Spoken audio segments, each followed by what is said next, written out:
सभी साधकों को रमेश शर्मा का सादर प्रणाम। आत्ममंथन आत्मज्ञान के पेज पर सभी श्रोताओं दर्शकों का हार्दिक धन्यवाद। आप लोगों का अपार स्नेह जो मुझे प्राप्त हो रहा है उसके लिए आपको कोटि कोटि धन्यवाद।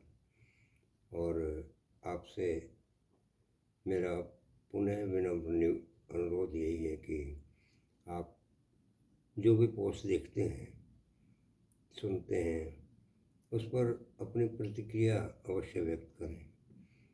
आपको उसके विषय में जो भी कुछ अच्छा लगता है या कोई चीज़ ठीक नहीं लगती है, ख़राब लगती है, कोई ऐसा विचार है, कोई ऐसा शब्द है, तो उसके विषय में अवश्य अवगत करवाएं।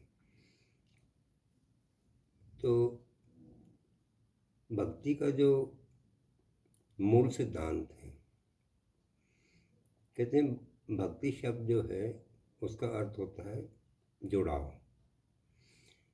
और किसी भी व्यक्ति, वस्तु या स्थान से जुड़ाव होने का मुख्य कारण होता है प्रेम।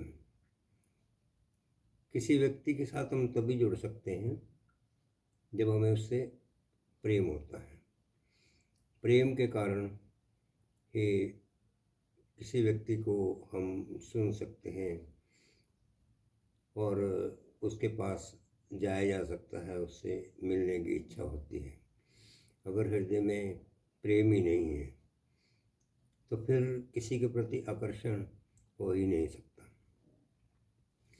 लेकिन भक्ति के लिए एक दूसरे कहते हैं कि भक्ति की धारा जो है वो बड़ी उल्टी है। कहते हैं इसमें जो आदमी डूब गया वो तर गया और जो तैरता रहा वो कभी किनारे पे लगा ही नहीं। क्योंकि जिस तरीके से कहा गया है कि अगर किसी व्यक्ति को किसी से प्रेम होगा तो वो उसकी तरफ आकर्षित होगा, जबकि प्रभु की तरफ आकर्षित होने के लिए सबसे पहली जो आवश्यकता है वो सांसारिक चीज़ों से विछो, उदासीनता, व्यर्थता। यानी कि कहने का अर्थ ये है कि जब तक सांसारिक विषयों को, सांसारिक वस्तुओं के प्रति जो विरह की भावना है, जो व्यर्थता की भावना है, वो उसका जो अनुभव जो है वो अपने उत्कर्ष पर ना पहुंच जाए तब तक प्रभु से प्रेम नहीं हो सकता। सरल शब्दों में कहा जाए तो जब तक हम विषय, वासना, आशा, तृष्णा, अहंकार, मद, मत्सर, इन सब चीज़ों से बंधे हुए हैं तब तक हम ईश्वर के वास्तविक स्वरूप को जान नहीं सकते। क्योंकि ये कोई ऐसा विषय नहीं है कि हम दोनों हाथों में लड्डू रख सकें।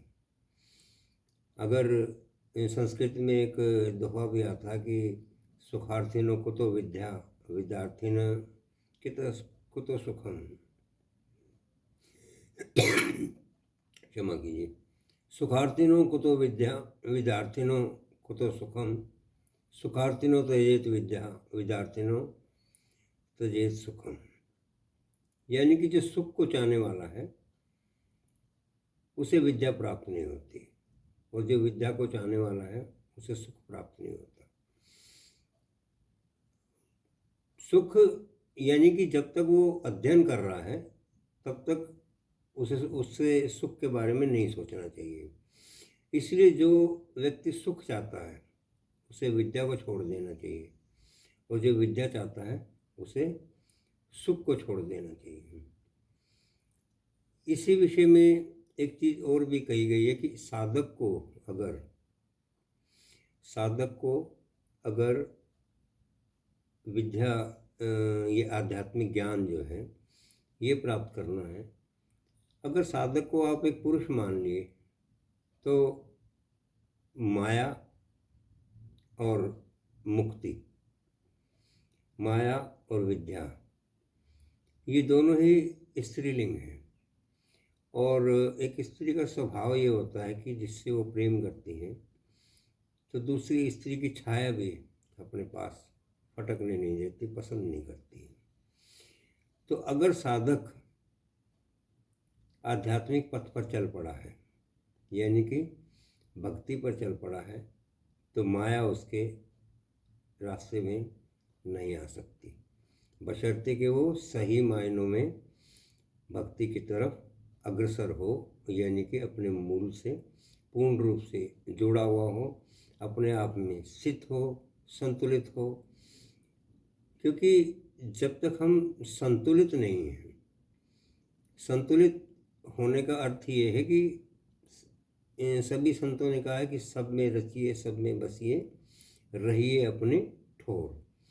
यानी कि इस संसार में रहते हुए भी, सब चीज़, सब कर्तव्यों का निर्वहन करते हुए भी प्रभु के साथ जुड़ाव।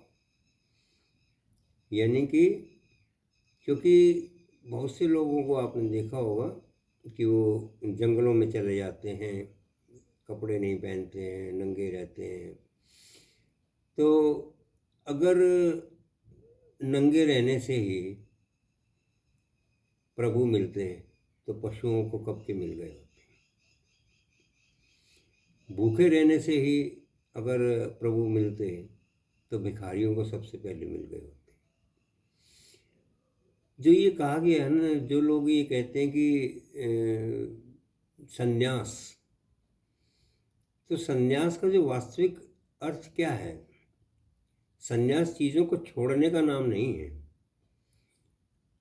अगर हम संसार को छोड़कर, अपनी जिम्मेदारियों से भागकर किसी वन में चले जाएं, तो हमारे अंदर जो भावनाएं हैं, क्या वो पूर्ण रूप से मर जाती हैं? जिस संसार को, जिस परिवार को, जिस परिवेश को हम छोड़ कर आए हैं, क्या वो हमेशा के लिए हमसे अलग हो सकता है? नहीं हो सकता। उसकी छाप कभी ना कभी, उसकी याद कभी ना कहीं, किसी न किसी रूप में अवश्य उठती है। भगवान बुद्ध जब अपने लक्ष्य को प्राप्त करने के बाद अपने राज्य में एक दिन गए, तो उस समय तो वो सन्यासी थे। तो वहाँ पर उनकी पत्नी यशोधरा जो है, वो भी उनसे मिलने आई। यशोधरा ने उनसे एक ही प्रश्न किया कि आपने जो भी कुछ किया वो इस राज्य में रहते हुए भी कर सकते थे। भगवान बुद्ध के पास उस प्रश्न का कोई उत्तर नहीं था। उन्होंने कहा कि आप जब मुझे रात को सोते हुए छोड़कर चले गए, तो क्या आप मुझे बता भी तो सकते थे ना? या तो आपको मुझ पर विश्वास नहीं था, या अपने आप पर विश्वास नहीं था, या तो आप स्वयं पर ये विश्वास नहीं करते थे कि मेरी आंखों में आंसू देखकर कहीं आप अपने लक्ष्य से भ्रमित ना हो जाएं, या मुझ पर विश्वास नहीं था कि मैं आपके रास्ते का रोड़ा बनूंगी। यशोधरा का कहने का अर्थ ये है कि भगवान को पाने के लिए जंगलों में भटकने की जरूरत नहीं है। ईश्वर के सामीप्य के लिए, क्योंकि ईश्वर तो कहते हैं जब कण कण में व्याप्त है, तो उसे बाहर कैसे ढूंढे जाए? ढूंढा तो उसे जाता है ना जो खो गया हो, जो हर क्षण, हर घड़ी, जीवन के हर मोड़ पर हमारे साथ है, हमारे हर क्रियाकलाप में जो है वो हमारे साथ है। तो फिर हमारे हर काम का वो साक्षी है। तो हम फिर उससे अलग कैसे हैं? फिर उसे खोजने की आवश्यकता क्या है? सिर्फ ये है कि हम अपने अंतर मन में झांकते नहीं हैं। ये अंदर का विषय है, ये बाहर का विषय नहीं है। कहते हैं कि जितना ब्रह्मांड बाहर है उतना ही हमारे अंदर है। हम बाहर के ब्रह्मांड को तो देखते हैं, लेकिन अपने अंदर जो, हमारे अंदर जो खजाने हैं, जितना बड़ा ब्रह्मांड है, उसको कभी देखने का प्रयत्न नहीं करते। और जब तक हम अंदर जाएंगे नहीं, कहा भी गया है कि जिन खोजा तिन पाइयाँ, गहरे पानी पैठ, मैं बावरी डूबन मरी, नदी किनारे बैठ। समुद्र तल की गहराई को जानने के लिए गोताखोर को उसके अंदर गोता लगाना ही पड़ेगा। जितना गहरा हम जाएंगे उतना ही गहरा हमें कुछ न कुछ अवश्य प्राप्त होगा। आज के लिए इतना ही। आप सबको मेरा सादर प्रणाम। हरि ओम तत्सत। आप सबका दिवस शुभ हो।